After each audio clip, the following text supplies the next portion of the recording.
Now that your designs are stored in 3D Experience, let's open up additional productivity with 3 of my favorite platform tools included with cloud services.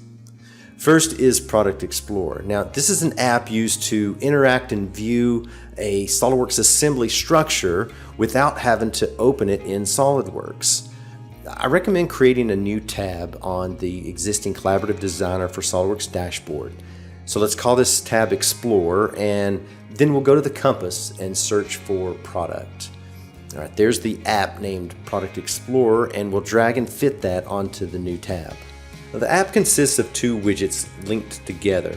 There are a number of ways that you can search and open content into the app, but one of the easiest has got to be simply dragging it from one tab, like in our Bookmark Editor app, into the Product Explorer.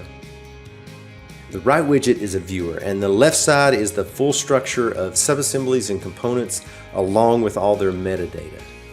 As a usage tip, the first time you add this app in, I'd say to go into the preferences on the right-hand viewer and set the quality to high, and then on the View tab under Modes, set the ambiance to the basic style. Personally, it's just what I prefer. I think it looks better. Now, this is a pretty high-performance visual tool for even the largest assemblies. When you select something on either side, it cross-highlights on the other widget, and you can see you just get a ton of information in your browser environment. I know people that spend a lot of wasted time just opening up assemblies in SOLIDWORKS to find out what parts are in it. Like maybe you know that you're looking for the arm component on the rear wheel assembly, but you've got no idea what the part number is. Now, this is one of my favorite ways to confirm the relations and status of the part and have confidence that I'm about to start work on the right one. The next tool will also get its own new tab on my dashboard, and that's the 3D Markup app. Now that I've found the arm that I want to work on, let's drag that from Product Explorer into 3D Markup. You're going to start by going to the Markup tab in the action bar and creating a new markup. A markup is an object actually in 3D Experience, just like a part, assembly, or drawing. So we'll give it a name and start adding our annotations in slides that capture model orientation and zoom level. I'll point directly to the screw holes and add a note with some formatting. Then we'll add a new slide and change the orientation of the model. And I can draw on the screen now with the freehand tool. That should point out exactly what we had in mind.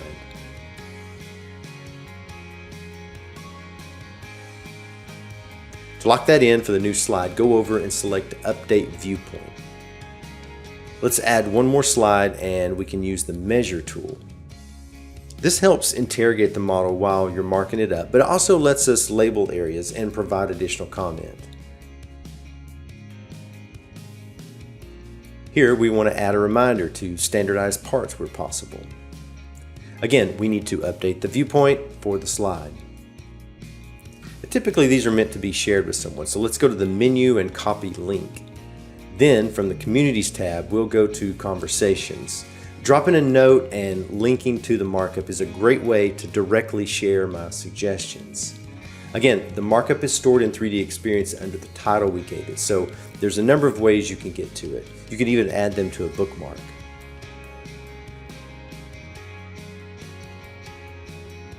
In their chat message, they can open up the 3D markup directly and click on the presentation mode to browse all the slides in full screen one after another.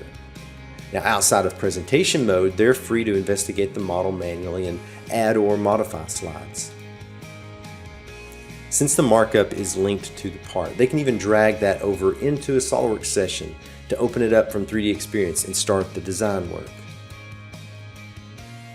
Our third big productivity tool is collaborative tasks.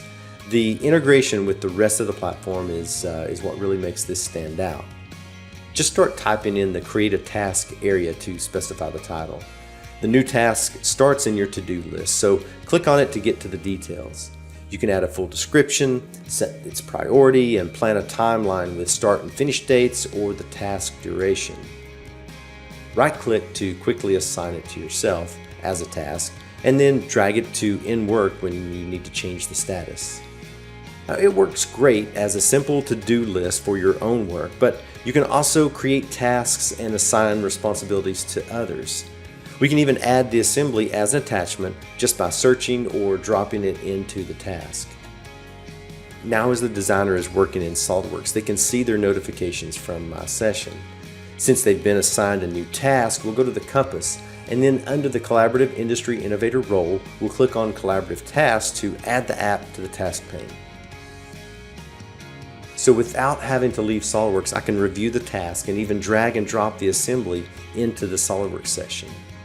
Just like in the web browser, since I've started work on the task, I'll drag that into the in-work status. Now, I'd say these tools are second behind the design and data management tools for overall importance, but they're really going to boost your efficiency and they're an easy next step. It's all part of the vision and integration in the 3D Experience platform.